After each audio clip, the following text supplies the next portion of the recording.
தேவன் தாமே இம்மட்டும் நம்மளை நடத்தி இருக்கிறார். ஹல்லேலூயா. அதனால பல நிலைகளிலே நாம் தேவனுக்கு நன்றி செலுத்தி இருப்போம். இப்பொழுதும் இந்த கூடுகையின் சார்பாகவும் நாம் தேவனுக்கு நன்றியை செலுத்த கர்த்தர் உதவி செய்வாராக. எப்பெல்லாம் தேவன் தன்னுடைய திட்டத்தை நிறைவேற்ற விரும்புகிறாரோ அதற்கு அர்ப்பணிக்கிற பாத்திரங்கள் மூலமாக தான் அவைகள் நிறைவேற்றப்படுகிறது. ஒரு மனிதன் உருவாகாத வரைக்கும் தேவனுடைய திட்டங்கள் இந்த பூமியிலே தாமதமாக்கப்படுகிறது. நிறைவேறாம போயிடும்னு சொல்ல முடியாது, ஆனால் அவைகள் என்ன ஆகிறது? தாமதமாகிறது. ஒரு மனிதன் ஒரு தேவன் எதிர்பார்க்கிற பாத்திரம் உருவாகாத வரைக்கும் ஒரு தாமதத்தை தேவ திட்டமே சந்திக்கக்கூடியதாக இருக்கிறது. அதனால்தான் மோசேயினுடைய வாழ்க்கை நமக்கு அதை ரொம்ப தெளிவாய் சொல்லுகிறது. 400 வருடம்தான் இவர்கள் எகிப்திலே தங்கியிருக்க வேண்டும், இல்லை இருப்பார்கள் என்ற ஒரு திட்டத்தை தேவன் சொன்ன பிறகும் 430 வருடமாக அது மாறினது. அதுக்கு காரணம் மோசே ஒரு ஆயத்தப்படாத பாத்திரமாக இருந்தான். பின்பு அவன் ஆயத்தப்பட்ட பிறகு அவனை கொண்டு தேவன் பெரிய காரியங்களை செய்கிறார். அதனால தேவனுடைய திட்டங்கள் எல்லாம் ஒரு தெய்வீக மனிதன் தன்னை அர்ப்பணித்தன் மூலமாக தான் நிறைவேறுகிறது. ஸோ அதை நிறைவேற்றும்படியாக தான் நாம் இப்படி ஊழியர் கூடுகைகள் எல்லாம் நடத்துகிறோம். ஹல்லேலூயா. இது மனிதர் அங்கீகாரத்துக்காக அல்ல, இல்லை மனிதனுடைய பிரம்மாண்டத்தை வெளிப்படுத்துவதற்காக அல்ல, தேவ திட்டத்தை நிறைவேற்றுவதற்காக இந்த கூடுகைகளை நிறைவேற்ற கர்த்தர் உதவி செய்கிறார். இன்றைக்கு ஜெபத்தை உங்களுக்கு முன்பாக நடத்துவதற்கு முன்பாக ஒரு முக்கியமான தலைப்பை உங்கள் மத்தியிலே நான் கொண்டு வந்து சேர்க்க விரும்புகிறேன். இந்த பூமியிலே தேவனுடைய தீர்மானங்கள் நிறைவேற்றப்பட வேண்டும் என்ற ஒரு ஜெபத்தை இயேசு தன்னுடைய சீஷர்களுக்கு கற்றுக் கொடுத்தார். மத்தேயு 6ஆம் அதிகாரம் 9ஆம் வசனத்தை நாம் வாசிக்கலாம். ஓகே. நீங்கள் ஜெபம் பண்ண வேண்டிய விதமாவது, ஓகே, பரமண்டலங்கள் இருக்கிற எங்கள் பிதாவே. சரி, ஜெபத்தை குறித்து இங்கு இயேசு தன்னுடைய சீஷர்கள் கேட்டுக்கொண்டது நிமித்தம் அவர்களுக்கு கற்றுக் கொடுக்கிறார். இதில் ரொம்ப முக்கியமான ஒரு வாக்கியம் என்னவென்று சொன்னீங்கன்னா, pray according to this pattern, இந்த விதமாக ஜெபியுங்கள். ஓகே, இதையே ஜெபியுங்கள்னு சொல்லலை, அதே ஜெபிக்கிறது ரொம்ப நல்லது. ஏன்னா அது இயேசுவின் வாயிலிருந்து வந்ததுனால எந்த விதமான பிரச்சனை இல்லாத ஜெபமாக இருக்கும்.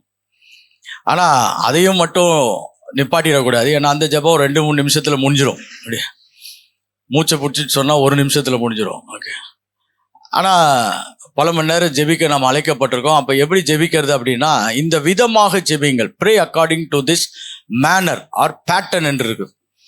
அந்த கொள்கைகளோடு ஜெபியுங்கள். இப்படி அப்படிப்பட்ட கொள்கைகளோடு என்ன பண்ணுங்க, ஜெபியுங்க. அதில் முதலாவது பார்த்தீங்கன்னா, பரமண்டல இருக்க எங்கள் பிதாவே. முதலாவது நம்ம எங்கே ஜெபம் ஏறு எடுக்கணும்னு முதல்ல தெரிஞ்சுக்கணும்.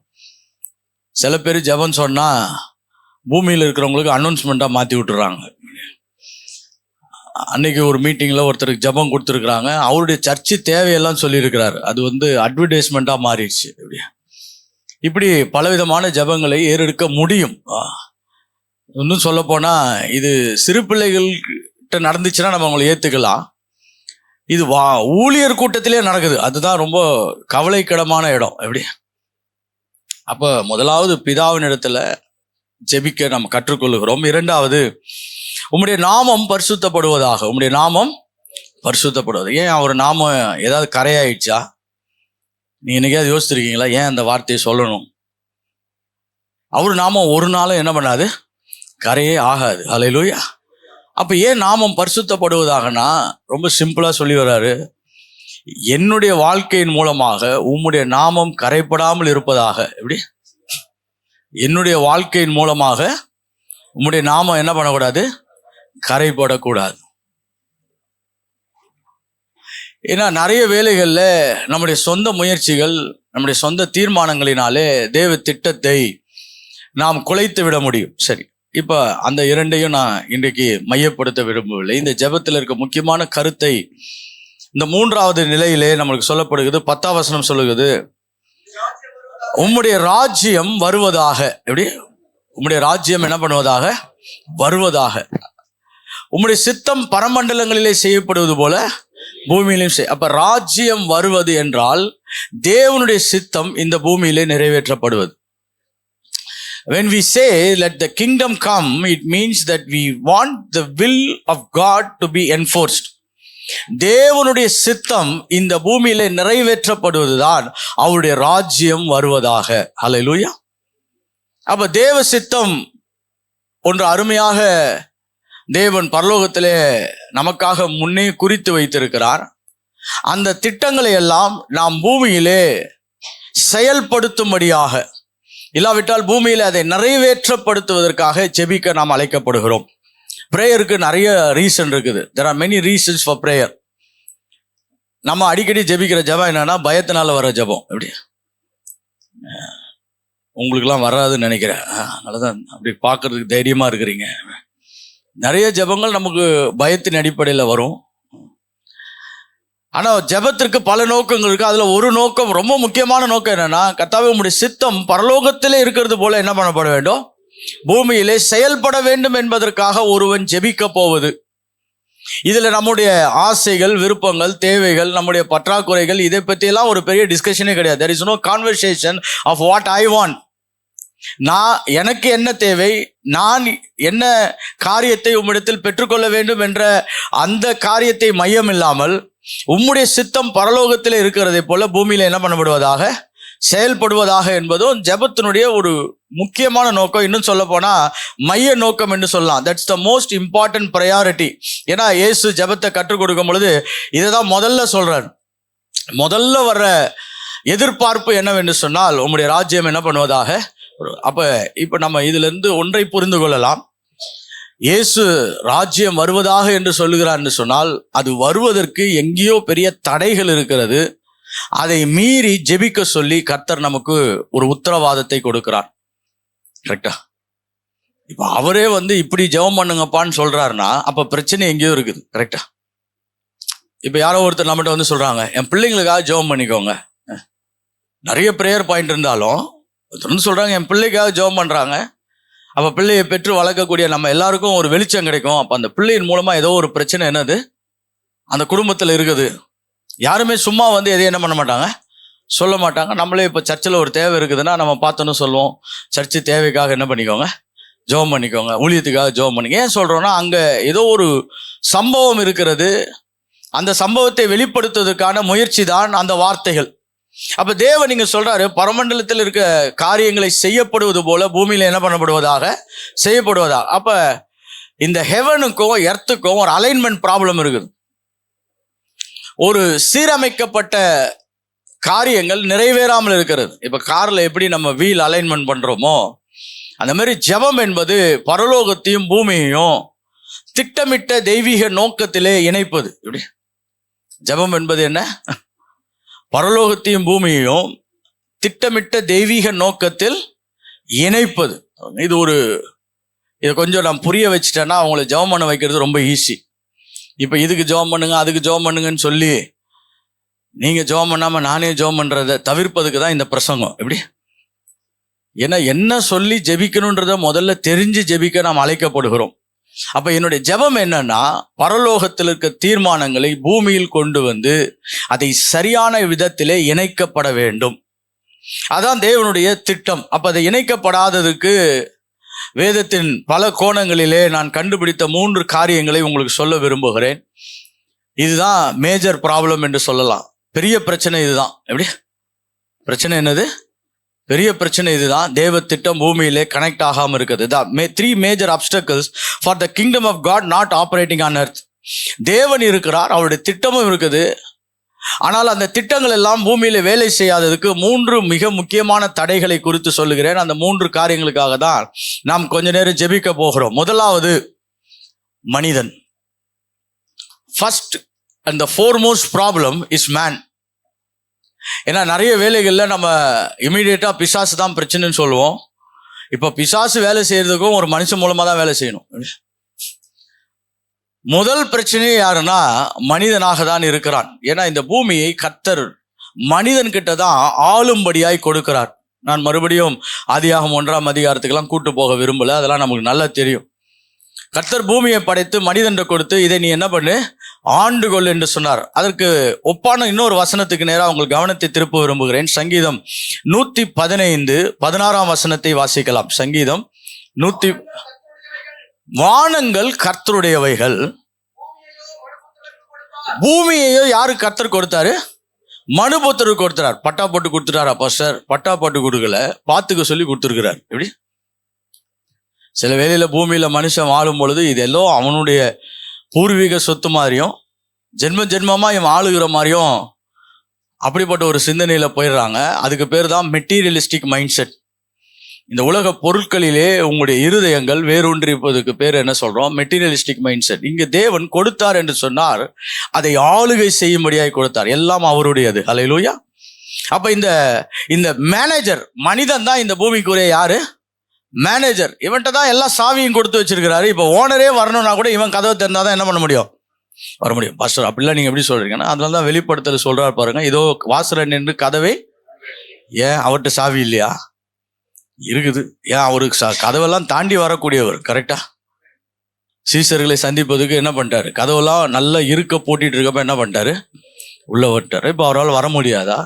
பூமியிலே ஒரு கொள்கை இருக்குது, ஒரு கோட்பாடு இருக்குது. தேவன் மனிதன் எதை அனுமதிக்கிறானோ அதை மட்டும்தான் தேவன் அனுமதிக்கிறவராய் இருக்கிறான். So man is the biggest problem. அவன் சுயமாய் வாழக்கூடியவன். எப்படி? He wants independence. மனிதனுடைய பெரிய பிரச்சனை என்னன்னா, தான் ஒரு தேவனாய் இருந்து இந்த பூமியிலே வாழ வேண்டும் என்ற மிகப்பெரிய ஆசை உடையவன். அதனால தான் இந்த சின்ன பிள்ளைங்களை கூட நீங்கள் கடைக்கு கூட்டு போங்களேன், அப்பா அம்மா கையை விட்டு ஓடுறதுல தான் அது என்னவா இருக்கும்? குறியா இருக்கும். அதுக்கு யார் கிளாஸ் எடுத்தா? நான் உங்களுக்கு இயல்பாய் உங்களுக்கு சிலவற்றை புரிய வைக்க விரும்புகிறேன். அதுக்கு யாரும் கிளாஸ் எடுத்தது கிடையாது, அதுக்கு டியூஷன் சென்டரும் கிடையாது. ஆனால் அது தானாகவே அதுக்குள்ளே என்ன பண்ணுகிறது? இயங்குகிறது. அப்பா அம்மா எதை சொல்கிறாங்களோ அதுக்கு மாற்றி செய்யும். ஏன்னா உங்களை விட நான் ரொம்ப முக்கியமானவன் என்பதை நிரூபிப்பதில் இந்த குழந்தையிலேருந்தே இருக்குது. இது வளர வளர என்ன பண்ணுதுன்னா ரொம்ப பெருசாகிடுது.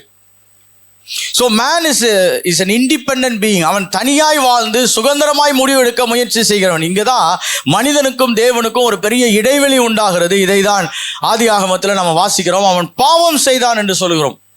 பாவம் என்று சொன்னால், இப்போ நம்ம ஒரு காலத்தில் டிவி பார்க்குறதெல்லாம் பாவம்னோம். கரெக்டாக? இப்போ பாவம் டிவி கம்பெனியே மூடிட்டானுங்க. இப்போ எதை பாவம்னு சொல்கிறது? ஒரு காலத்தில் மூக்குப்பொடி போடுறதெல்லாம் பாவம்னாங்க. இப்போ மூக்குப்பொடியை நம்ம தேடினா கூட கிடைக்காது. கரெக்டாக? பாக்கு வெத்தலை பாவம்னாங்க. இப்போ பாக்கு வெத்தலை என்ன பண்ண முடியல.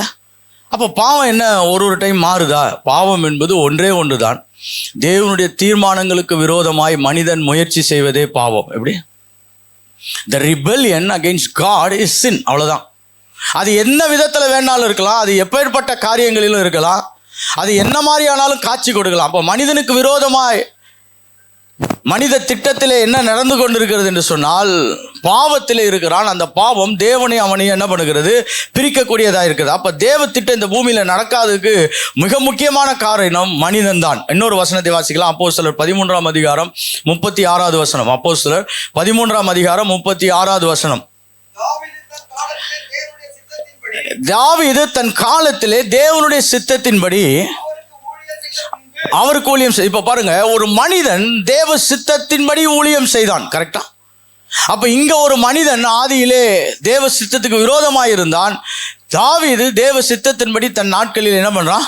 ஊழியம் செய்கிறான். அப்போ ஒரு மனிதன் தான் மிக முக்கியமான தடங்களாய் மாறிவிடுகிறான், அப்டக்கலாய் மாறுகிறான். அப்போ நம்ம ஜெபிக்க வேண்டிய முதல் ஜெபம் என்னன்னா, கர்த்தாவே நான் தடங்களாக தேவ திட்டத்துக்கு மாறிவிடக்கூடாது. தேவ திட்டத்துக்கு தடங்களாக நான் என்ன பண்ணிடக்கூடாது? மாறிவிடக்கூடாது.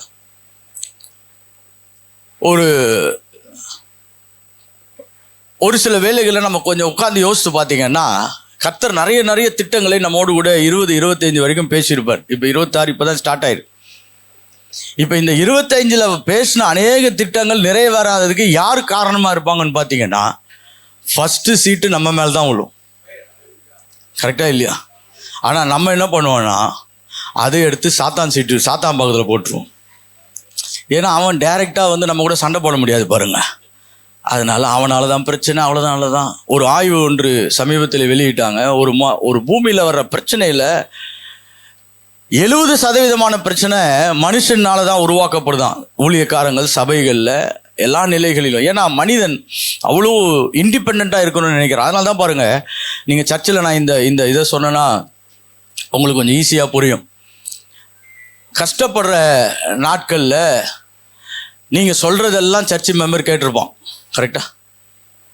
கஷ்டப்படும் பொழுது என்ன பண்ணுறான்? நீங்கள் சொல்கிறது எல்லாத்தையும் என்ன பண்ணுவான்? 3 நாள் உபவாசம் பண்ணால் என்ன பண்ணுவான்? உபவாசம் பண்ணுவான். 7 நாள் சர்ச்சுக்கு வானா என்ன பண்ணுவான்? வருவான். ஆனால் கொஞ்சம் காசு, வீடு, பங்களாலாம் வந்துச்சுன்னா இப்போ அவன் சொல்கிறத நம்ம கேட்கணும். கரெக்டாக இல்லையா? ஏன்னா இப்போ அவன் சுதந்திரவாளியாக மாறிட்டான், இண்டிபெண்ட் ஆகிட்டான். இதுதான் பிரச்சனை. கொஞ்சம் கர்த்தர் நமக்கு ஏதாவது செய்தார்னா நாம் தேவ திட்டத்துக்கு மாறாக மாறி விடுகிறோம். சரி, இரண்டாவது என்ன பிரச்சனை பாஸ்டர் அப்படின்னீங்கன்னா, இந்த உலக அமைப்புகள், சிஸ்டம் ஆஃப் த வேர்ல்டு, இதை தான் உலகம் என்று சொல்லி யோவான் 7ஆம் அதிகாரம் 6ஆம் வசனம் 7ஆம் வசனத்தை வாசிக்கலாம் பாருங்க. இயேசு அவர்களை நோக்கி, என் வேலை இன்னும் வரவில்லை, உங்கள் வேலையோ எப்பொழுதுமே ஆயத்தமாய் இருக்கிறது, உலகம் உங்களை பகைக்க மாட்டாது. கர்த்தர் சொல்றாரு, உலகம் உங்களை என்ன பண்ணாதுப்பா? பகைக்காது. ஏன்னா நீங்க 2 பேரும் ஃப்ரெண்டு. போதும், அதன் கிரியைகள் பொல்லாதவைகளாக இருக்குது. அது உங்களை டென்ஷனே ஆக்காது. ஏன்னா நீங்க அந்த அமைப்போட என்ன பண்ணிட்டீங்க? கலந்துட்டீங்க. இப்போ இந்த உலக திட்டத்தோடு கூட, உலக தீர்மானத்தோடு கூட கலக்கப்படுவது தேவ திட்டங்களுக்கு விரோதமான செயல். முதல்ல மனுஷன், இரண்டாவது உலக அமைப்பு. இந்த உலக அமைப்பை நீங்க கொஞ்சம் உட்கார்ந்து யோசித்து பார்த்தீங்கன்னா, இதை யார் வடிவமைக்கிறார்கள் பார்த்தீங்கன்னா, தேவனுக்கு கீழ்ப்படியாதவர்கள் தான் வடிவமைக்கிறார்கள். தேவனுக்கு தேவனை நம்பாதவர்கள், தேவனை ஏற்றுக்கொள்ளாதவர்கள், தேவனை கௌரவப்படுத்தாதவர்கள், தேவனை அங்கீகரிக்காதவர்கள், இவர்கள் தான் இந்த உலக அமைப்பை என்ன பண்றாங்க? வடிவமைக்கிறார்கள். நீங்க பாருங்க, இந்த ஃபேஷன் இண்டஸ்ட்ரியில யார் இருக்கா? நீங்க கொஞ்சம் உட்கார்ந்து யோசித்து பார்த்தீங்கன்னா, எல்லா திட்டங்களையும் யாரோ ஒரு கூட்டம் வடிவமைக்குது. இந்த கூட்டம் யாருன்னு கேட்டீங்கன்னா, தேவனுக்கு விரோதமான கூட்டம், தேவ தீர்மானங்களுக்கு விரோதமாய் செயல்படுகிற கூட்டம். அப்ப இரண்டாவது அப்டக்கிள் என்னன்னா, இந்த உலகம். இந்த உலகம் தான் நிறைய காரியங்களை மனிதனுக்குள்ளாக கொண்டு வந்து அதை அவனை ஏற்றுக்கொள்ள உதவி செய்கிறது. அதை என்ன பண்ணுகிறது? ஏற்றுக்கொள்ள உதவி செய்கிறது. அப்பா இது இப்படி பண்ணா ஒன்றும் தப்பு கிடையாது அப்படின்ற ஒரு ஐடியாவை யார் கொடுக்கிறது? இந்த உலகம் தான், இந்த அமைப்பு தான் அவனுக்கு கற்றுக் கொடுக்குது. அப்போ முதல் பிரச்சனை மனுஷன், இரண்டாவது பிரச்சனை என்னது? உலகம். அதனால்தான் உலகத்தையும் உலகத்தில் உள்ளவைகளையும் என்ன பண்ணாதீங்க, அன்பு கூறாதிருங்கள்னு சொல்லி யோவான் ரொம்ப எச்சரிக்கிறார். ஏன்னா இந்த உலகத்தோடு கூட நம்ம கொஞ்சம் கலக்க ஆரம்பிச்சிட்டீங்கன்னா தேவ திட்டத்தை பூமியில என்ன பண்ண மாட்டோம், நம்ம நிறைவேற்ற மாட்டோம். உலகத்துக்கும் உலக திட்டத்துக்கும் நம்மளை ரொம்ப ஈடுபடுத்தி கொள்ளுகிறவர்களாய் மாறிவிடுவோம். ரொம்ப சிம்பிளா சொல்றோம் பாருங்க, உலகத்துல தேவனை பிரியப்படுத்துவதா மனிதனை பிரியப்படுத்துவதானா? உலக திட்டம் மனிதனை பிரியப்படுத்துறதுல தான் என்னவா இருக்கும்? ரொம்ப ரொம்ப ரொம்ப கவனமா இருக்கும். பதர் அவன் ஏதாவது சொல்லிடுவாங்க பதர், இவங்க ஏதாவது சொல்லிடுவாங்க பதர், அது யார் என்ன சொல்லுவாங்க பதர் அப்படின்னு சொல்லி அதுல கவனமாயிடும். ஏன்னா இப்போ உலக அமைப்புக்கு நம்ம என்ன ஆயிடுறோம்? அடிமைகளாய் மாறிடும். சரி, மூன்றாவது இதை மட்டும் சொல்லி நம்ம ஜெபிக்கலாம். மூன்றாவது பிசாஸ். The third enemy is that Satan. இவன் காணப்படாத நிலையில் இருக்கிறான். இது ரெண்டுமே காண்கிற நிலையில் பிரச்சனைகள். மனிதனும் உலகமும் என்னது? நம்ம கண்ணுக்கு எதிர்த்தாப்புல தெரிகிறது, மனுஷனும் கண்ணுக்கு எதிர்த்தாப்புல தெரிகிறான். மூன்றாவது எனிமி கண்ணுக்கு தெரியாதவன். நீங்கள் 2 கொரிந்தியர் 4ஆம் அதிகாரம் 4ஆம் வசனத்தை வாசிப்பீர்கள் என்று சொன்னால், இந்த உலகத்தின் அதிபதி என்ன பண்ணியிருக்கிறான்? அவிசுவாசிகளாகிய அவர்களுக்கு பிரகாசமா இராதபடி இந்த பிரபஞ்சத்தின் தேவனான பாருங்க. இப்ப இந்த பிரபஞ்சத்தின் தேவனை நீங்க எங்க போய் தேடுவீங்க? அவனுக்கு ஏதாவது லொகேஷன் இருக்குதா? அவனுக்கு ஏதாவது ஒரு த்ரோன் இருக்குதா? அவனுக்கு இதான் கேபிட்டல் சிட்டி இவன் இங்க இருக்கிறான்னு இருக்குதா? இது காணப்படாத நிலைகளில் இருக்கிறது. ஆனா அவன் தான் பிரபஞ்சத்தின் அதிபதி என்று பேசப்படுகிறது. அப்போ மூன்றாவது எனிமி என்னன்னா, இஸ் an invisible enemy. அவன் எப்படி வேலை செய்கிறான் என்று சொன்னா, தேவனுக்கு விரோதமான திட்டத்தை நம்முடைய வாழ்க்கையிலே தூண்டுகிறவனா இருக்கிறான். He is prompting. அவன் நம்மளை ஏவுகிறவனா இருக்கிறான். பாவத்துக்கும் நேராக, தேவ திட்டத்துக்கு நேராக நம்மளை தூண்டி விடுவான். ஏன் இதை செய்யக்கூடாது, ஏன் அதை செய்யக்கூடாது. இப்போ பாருங்க, ஆதியில செய்த வேலையை தான் இன்னைக்கு வரைக்கும் வித்தியாசமான டிசைன்ல தான் செய்யறான். ஏவாள்கிட்ட போய் கேட்டான் பாருங்க, இங்க இருக்கிற பழத்தெல்லாம் சாப்பிடக்கூடாதுன்னு சொன்னாரா?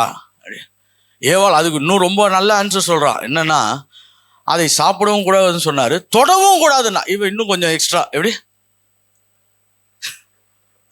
அன்னையிலிருந்து இவன் தூண்டுகிற வேலையை தான் செய்கிறான். அப்ப தேவ திட்டத்துக்கு விரோதமானது என்னன்னா temptation, or we call it as enticement or prompting. இப்ப இந்த 3 காரியங்கள் தான் மனிதன் இந்த பூமியிலே தேவ திட்டத்திற்கு ஒரு தடையான காரியங்களை கண்டுபிடிக்க முடியும். 3 things. முதலாவது மனிதன், இரண்டாவது உலக அமைப்பு, மூன்றாவது யாரு? சத்ருவானவன். இப்ப இதை எப்படி பாஸ்டர் எப்படி சரி பண்றது? முதலாவது, ஒவ்வொரு திட்டத்திலையும் நம்முடைய லைஃப்ல எது ரொம்ப வேலை செய்வது என்று ஜெபிக்க வேண்டும். எப்படி ஜெபிக்கிறது நான் சொல்றேன் பாருங்க. என்கிட்ட இப்ப என்னுடைய சுயம் வேலை செய்தா, இல்லை நான் உலகத்தோட கலந்துட்டானா, இல்லை பிசாசு என்னை தூண்டுறானா? எப்படி? You can pray this kind of prayer. ஏன்னா நான் உங்களை ஜபத்தில் தான் நடத்த போகிறேன். இந்த ஜபத்துக்கு இது ரொம்ப உங்களுக்கு உதவியாக இருக்கும். எப்படி ஜெபிக்கிறது? நீங்கள் மாம்சத்தை கொல்ல முடியாது, என்ன பண்ண முடியாது, ஆனால் மாம்சத்தை ஒப்பு கொடுக்க முடியும். மாம்சத்தை என்ன பண்ணலாம்? ஒப்பு கொடுத்து ஜெபம் பண்ணலாம். உலகத்தை என்ன பண்ண முடியும்? உலகத்தை வெறுக்கணும். உலகத்தை என்ன பண்ண முடியாது? கொல்ல முடியாது. உலகத்தில் எல்லாரையும் கொண்டுட்டா சரியாயிடும் பாஸ்டர்னா அது சரியில்லாத திட்டம். பைபிளில் அதுக்கு அனுமதி இல்லை. உலகத்தை என்ன பண்ணணும்? வெறுக்க வேண்டும். பிசாசை என்ன பண்ணணும்னா எதிர்க்கணும். எப்படி எதிர்க்கிறது? அவன் தூண்டுகிற எண்ணங்களுக்கு நம்மளை ஒப்பு கொடுக்காமல் இருப்பது. ஹல்லேலூயா. ஸோ இந்த 3 காரியங்கள்னால தான் நாம் தேவ திட்டத்தை பூமியிலே கொண்டு வந்து சேர்ப்பதற்கான தடைகளாக இருக்கிறது. இவைகளை மாற்றி அமைத்து ஜெபிப்பதுக்கு தான் கர்த்தர் நம்மளை ஏவுகிறார். அப்படி இருக்கிற இடத்துல நாம் எழுந்து நிற்போம்.